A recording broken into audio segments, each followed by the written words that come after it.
So Alexander put in one of my comments, you know, he's about to open up his first bin store, took inspiration from our videos, but he's really nervous about getting one bad load because it could put him out of business.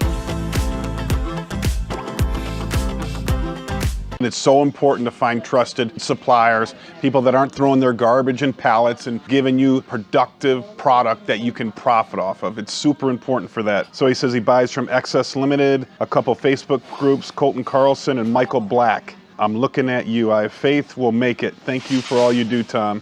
No, good luck out there, Alexander. It's you know, if you can find a supplier, it's a beautiful business to be in. Find that supplier, lock in tight with them, and don't let go, okay? Don't let go, because it's the difference between winning and losing.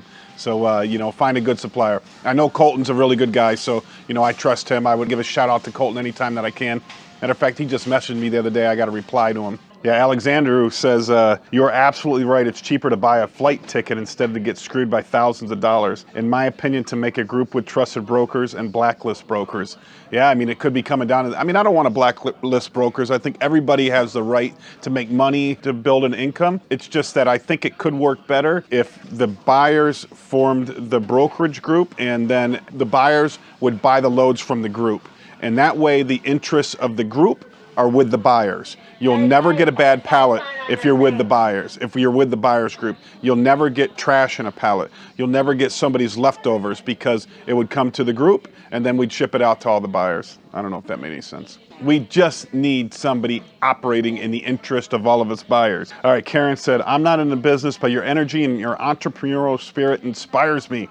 Thank you, Karen. Nice to meet you, Karen. Mr. Shelton said, I tried to dip my feet just to test the water out and I got all trash. 25-cent Chinese headphones. Yeah, I mean, that'll happen, man. That'll happen. You go to the wrong person on your first load, you're going to be out of business. You don't want to do it again. I mean, but don't get me wrong. All loads aren't great. And I'm not asking all loads to be great. I'm asking that you're fair and honest when loads are being sold, all right? You know, if I put my trash in a pallet and sell it to somebody else, I expect them to be upset with me, all right? You can't do that as a seller. If you have a bin store and you're cleaning out your bins and selling processed filler loads, that's crap. That's not honest business right there. You're not being honest. Smarter Than You said, let's be honest here, contract holders got wise and started cherry picking pallets and reselling themselves. That's right. And that's why we got to go with a contract holder that doesn't have a bin store, doesn't sell on eBay, doesn't have a chain of 97 liquidation stores. We need to have somebody with a contract that doesn't have any of that going on, so that their best interest is their buyers. And we need to figure out how to fix that. Flipping ain't easy. What's happening in Vegas?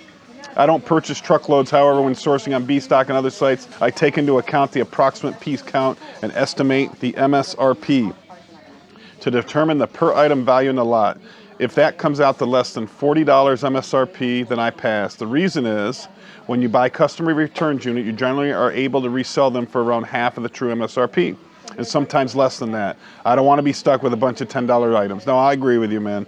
I agree with you. So his philosophy is buying one pallet at a time, brings it to his garage, breaks it down, resells it on eBay. You know, used to work for the train stations, now has a full-time job just reselling, which is a lot of our dreams, right? Being able to pay all your bills and living a good life, being in the flipping business. Lisa said, can't you reject the load if you see it is crap and send it back to them? What happens if you don't accept the load? Get a lawyer and don't let them get away with it. Yeah, I get that.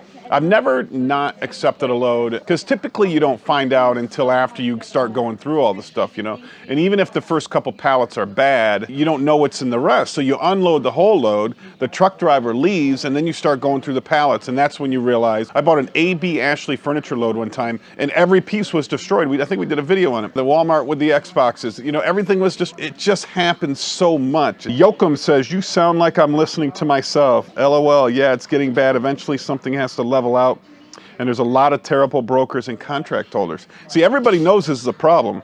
Mike Sims from Midtown Liquidations has called me a couple times the last couple days, and I've been busy when he called and I haven't called him back. So I like Mike, I like Colton. Those are the guys that I trust. I want to make that clear, Mike, I'm not ignoring you. I'll give you a call back. Jehovah says, yes, I know you're a great businessman because you're a Cowboys fan. There you go. Although my heart is broken, right? My heart is broken. Yay for being honest about how things can be. Yeah, I want to be, you know, I'm a little disappointed in myself that I was a rah-rah cheerleader for so long while I had that constant source of merchandise. I was getting merchandise every day, literally every day I'd send a truck, pick up merchandise by a trusted source for a very good deal. And I had it that way for 6 years. FedEx Freight bought out the contract and my source couldn't get it anymore. So that really took me to where I had to go out into the open market and get it. And now that's being a lot more difficult than it was when I had my trusted supplier. Once again, if you find one of those trusted suppliers, kiss their ass, take away their pain points, don't complain, you know, stick with them. I think it's Marchin. This is why I gave up on the business. Impossible to get suppliers and you constantly get trash for pallets. Yeah, I get it. I get it. Jody said, oh my God, it's scary. Can't you just turn them down? I feel for you. Tim Hughes, your passion is very evident. Wonder if you could be your own broker. Oh, and Mandy is still looking great. Thanks, Tim. Philip says, why you have to look at the loads that you are getting? Yeah, I don't know, Philip, but there's no reason if you're spending 20 grand that you can't go out, fly out to where you're going, look at the load, put your eyes on the load, look at other loads. You know, do a warehouse trip one time to your supplier so you know exactly what's going on. Jehovah says, where do we email you questions? You can just put them right here in the comments. Rob's device unknown. It's not going to change, not until the industry standards that are quantifiable and can be upheld legally. If a few of these scammers got their asses sued off, then that may stop. That might be the truth there. We might have to do that. Judy says, in my opinion, they just don't have enough product to liquidate. But again, why take somebody's money? I am just getting into buying and selling from wholesalers and distributors, yeah. Danielle, I played the beep drinking game. I got drunk. I didn't realize that first of all, that I swore that much in there. And then I didn't realize that Stanley was going to beep it out. But Daniel, you know, I'll raise a glass to you and I'll try to do the beep drinking game to my video when I watch it tonight.